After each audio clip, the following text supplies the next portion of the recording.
Welcome to Democracy Truth, a podcast about elections in Arizona. I'm April, your host from the League of Women Voters of Arizona. My co-host today is another League member, Emra.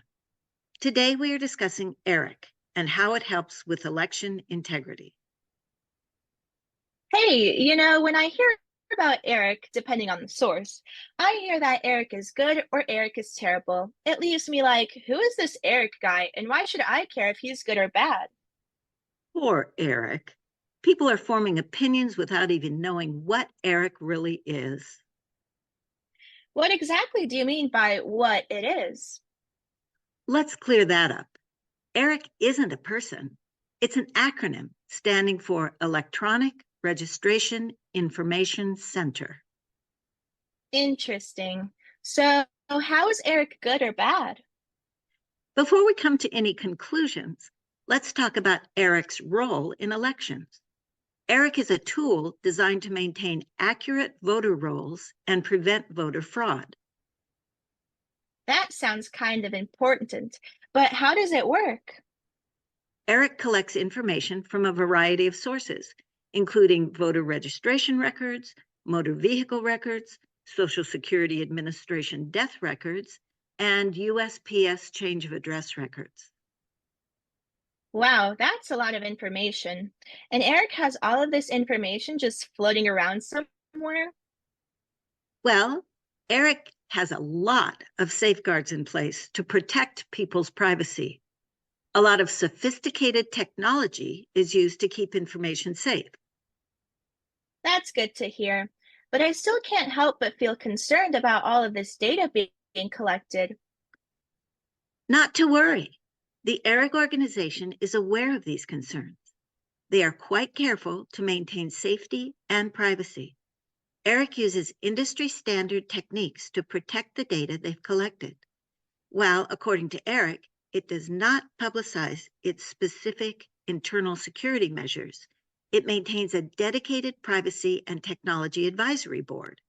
And any personal voter data is encrypted into a string of characters that is unreadable by humans.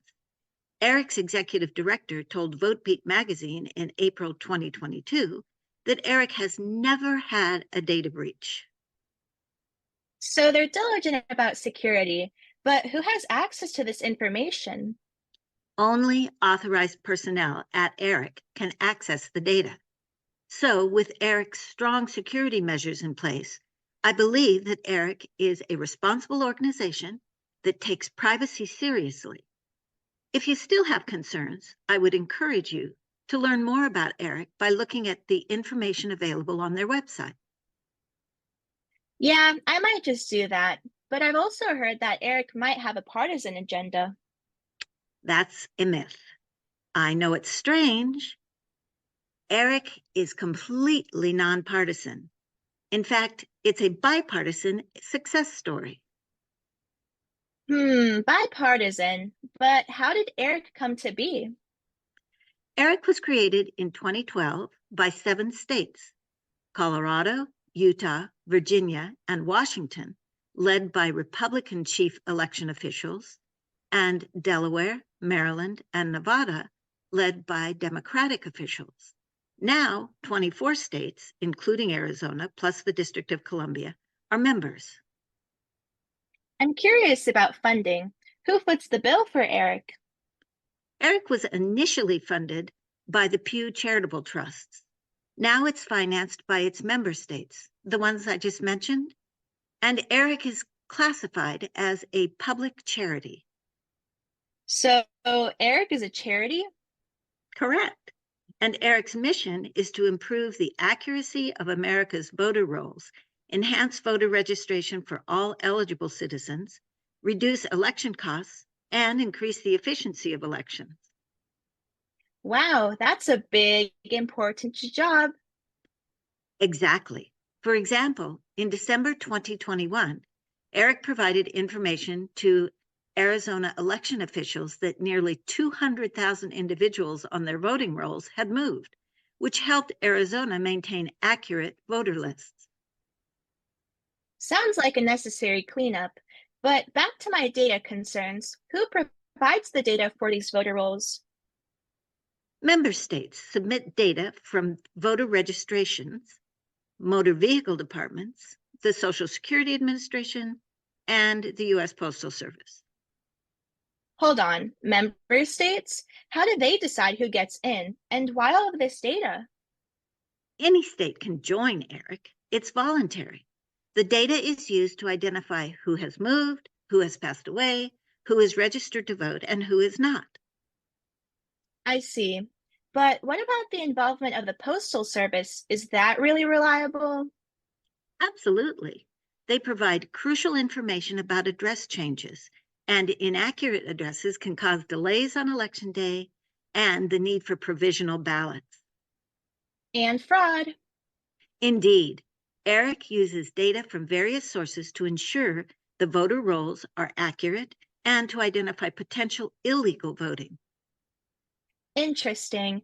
So, Eric aids in keeping voter records accurate and up to date. It sounds like a critical tool for fair and efficient elections. Exactly.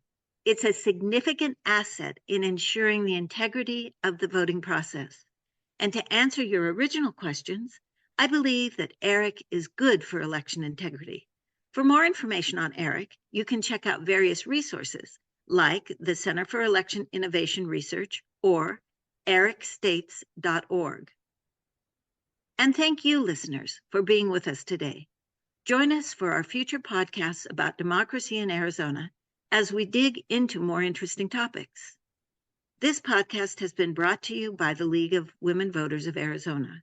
We are a nonpartisan grassroots civic organization that encourages informed and active participation in government.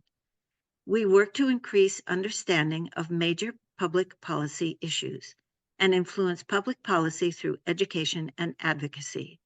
With over 100 years of experience, the League is one of America's oldest and most trusted civic nonprofit organizations.